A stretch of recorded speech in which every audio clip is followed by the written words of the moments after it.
The things as a forecaster, specifically as you look at these things, what are you looking out for other than what we've talked about? We're certainly looking at the car-truck split. This is something that in the U.S. typically has been about 50% car, 50% truck.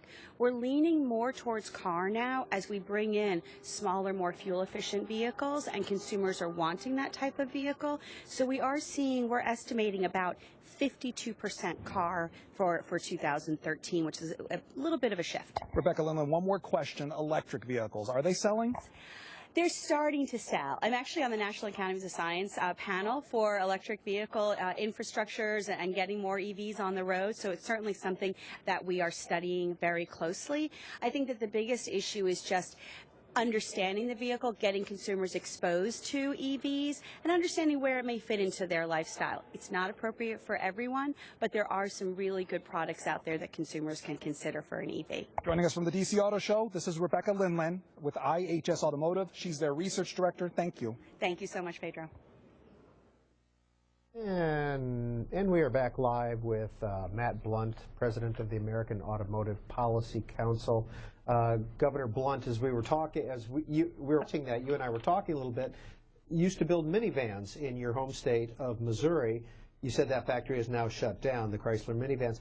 When you were governor, what kind of incentives can you offer to a company? Was it important to you to try to maintain that manufacturing base? Given the multiplier effect on an automobile plant, there's not a governor in the country that doesn't want a new plant or to ensure that their plants stay in operation, because obviously that plant has lots of good, high-paying, family-supporting jobs, but then there's just this ripple throughout the community. So many things you would think of in terms of parts suppliers, folks that work in the plant in terms of maintenance and that sort of thing, but then goes out just into school districts that are supported, hospitals. There's a tremendous multiplier whenever you have an automobile plant in a state. Missouri still has, as we were discussing, a couple of plants, a Ford and a General Motors plant, and then right across the line in Kansas there's a GM plant where they've just announced a significant capital expenditure that will keep that plant competitive in the global marketplace. So extremely important. And there's a reason that communities and governors and states and others want automobile manufacturing because it adds a tremendous amount to the local and state economy. Was it one of those issues that as governor you stayed updated on or very active in? Absolutely. We would go and we would try and come up with new and innovative incentives for the manufacturers that were fair. Certainly they had a good return on investment ultimately for Missouri taxpayers, but constantly focused on how we can help to sustain a plant or to encourage a new manufacturer or parts supplier to move into Missouri. When Pedro was talking with Rebecca Lindland of IHS Automotive, his last question was about electric vehicles. And a recent article in the International Herald Tribune, will 2013 be the year of the electric car? Haven't we been asking this question for several years? Yeah, I think you're going to see continued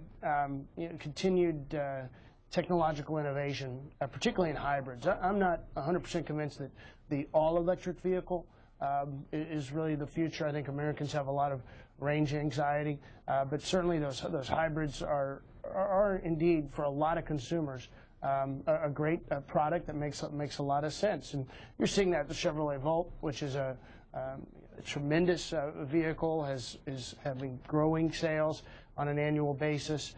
Month to month tends to have growing sales. So for some people that makes sense, and I think that the sort of technological innovation you're going to see, particularly in batteries as we were discussing earlier, is going to make that a more affordable product and allow you to have a quicker return on investment in terms of the gas savings. Do you think that the federal incentives and tax incentives that are in place for electric vehicles are important?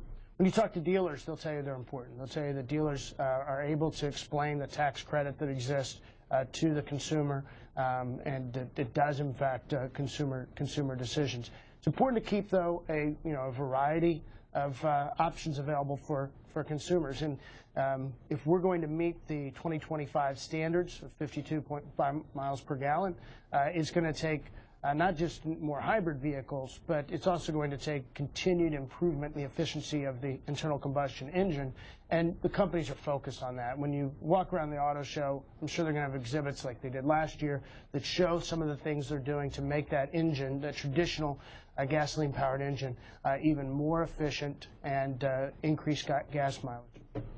Next call.